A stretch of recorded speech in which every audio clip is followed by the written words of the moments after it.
तो चलिए आज बात करते हैं झारखंड की। एक ऐसी जमीन जहां सदियों पुरानी प्रकृति और आज के दौर की इंडस्ट्री एक साथ देखने को मिलती है। आइए इस अनोखे संगम की कहानी को समझते हैं। कहते हैं धरती केवल जमीन नहीं बल्कि एक जीवित कथा है। ये बात झारखंड पर बिल्कुल सटीक बैठती है। यहाँ की हर चट्टान, हर नदी मानो करोड़ों साल पुरानी कहानियां सुना रही हों। आज हम इसी जीती जागती कहानी के कुछ पन्ने पलटेंगे। तो हमारा ये सफर इन 5 हिस्सों में बटा होगा। हम जमीन से शुरू करेंगे, फिर पानी के बहाव के साथ आगे बढ़ेंगे और देखेंगे कि ये सब मिलकर वहाँ के जीवन और इंडस्ट्री को कैसे आकार देते हैं। तो कहानी की शुरुआत होती है झारखंड की बुनियाद से, यानी विशाल छोटा नागपुर के पठार से। समझिए कि ये वो स्टेज है जिस पर प्रकृति और इंसान की पूरी कहानी घटित हुई है। सोचकर देखिए, ये पठार जैसे धरती की कोई बहुत पुरानी डायरी हो। इसकी हर चट्टान और मिट्टी का हर कण उस इतिहास का गवाह है जो हम इंसानों के आने से भी बहुत बहुत पुराना है। इस पठार का जो असली रूप है वो इन खास जगहों से निखर कर आता है। पारसनाथ शिखर सिर्फ सबसे ऊंची चोटी नहीं बल्कि आस्था का भी एक बड़ा केंद्र है। और नेतरहाट, जिसे झारखंड की रानी भी कहते हैं, वो अपने खूबसूरत सनराइज और सनसेट के लिए मशहूर है। अच्छा, तो अब तक हमने बात की जमीन की, जो अपनी जगह स्थिर है। चलिए अब उस ताकत की तरफ बढ़ते हैं जो हमेशा चलती रहती है और इस जमीन को आकार देती है, यहाँ का पानी। झारखंड की 2 सबसे बड़ी नदियां, और देखिए इनकी कहानियां कितनी अलग हैं। एक तरफ है दामोदर, जो कभी अपनी बाढ़ के लिए शोक मानी जाती थी, आज वही इंडस्ट्री की लाइफलाइन है। और दूसरी तरफ है स्वर्ण रेखा, जिसके नाम में ही इस जमीन के खनिज का राज छिपा है। और होता क्या है कि जब ये नदियां इस ऊबड़-खाबड़ पठार से होकर गुजरती हैं तो वो बनाती हैं कुछ बेहद शानदार झरने।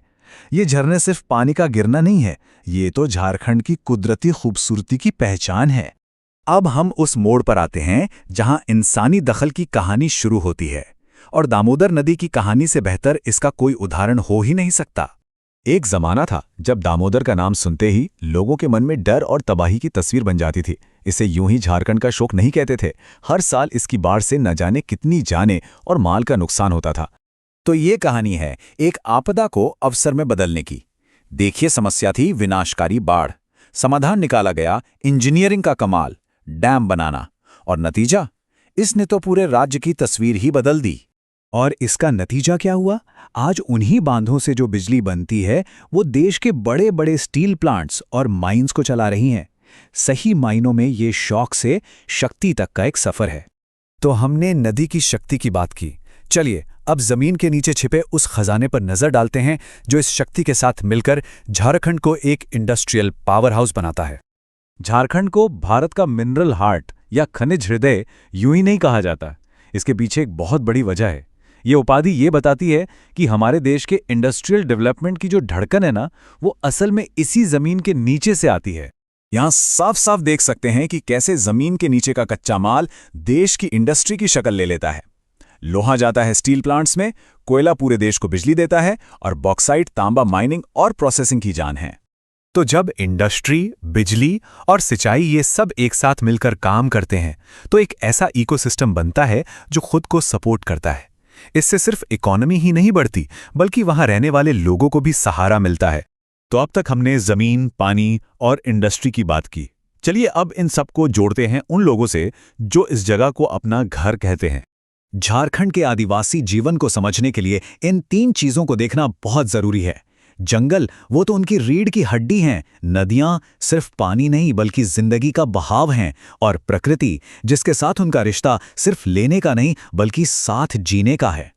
नदियां केवल पानी नहीं बल्कि जीवन बहाती हैं। कितनी गहरी बात है ये। ये दिखाता है कि वहां के लोगों के लिए नदियां सिर्फ एक रिसोर्स नहीं है बल्कि उनकी संस्कृति का, उनके होने का एक अटूट हिस्सा हैं। और आखिर में हम इसी बड़े सवाल पर आके खड़े हो जाते हैं कि आज की इस दुनिया में जहां जरूरतें लगातार बढ़ रही हैं, वहां तरक्की और प्रकृति एक साथ कैसे चल सकते हैं। झारखंड की कहानी असल में इसी संतुलन को खोजने की एक लगातार कोशिश है। और ये सवाल सिर्फ झारखंड का नहीं, ये हम सबका है।